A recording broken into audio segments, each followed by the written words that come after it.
I normally prefer being behind the camera.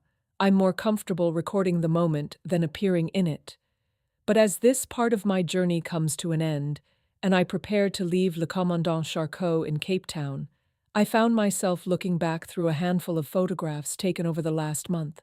Not just photographs of Antarctica, but photographs of being there. The journey began in Hobart, Australia, where Antarctica still felt like an idea on a map. I've been there before, but this expedition would be something special. Few people ever have the opportunity to explore East Antarctica. A few days after leaving Australia, I found myself standing on deck beneath the southern lights. Then came sea ice, stretching to every horizon, one of the windiest places on Earth.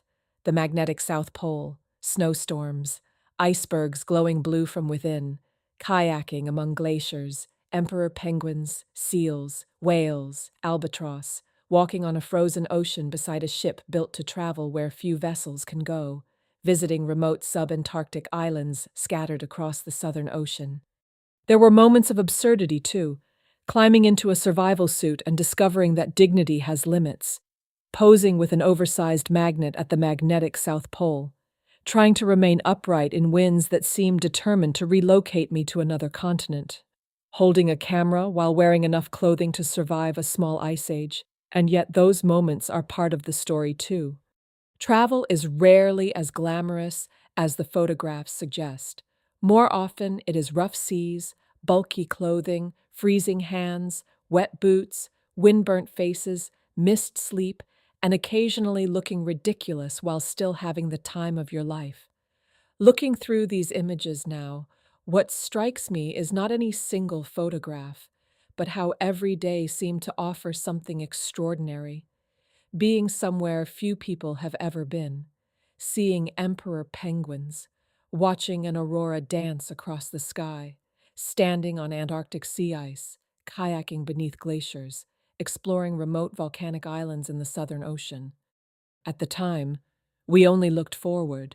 Each day led to the next.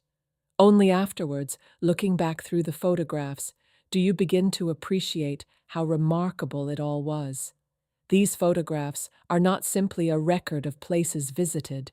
They are a record of lived experience, a willingness to step ashore, to climb into the zodiac, to launch the kayak, to stand in the snow, to remain on deck a little longer, to see what might happen next.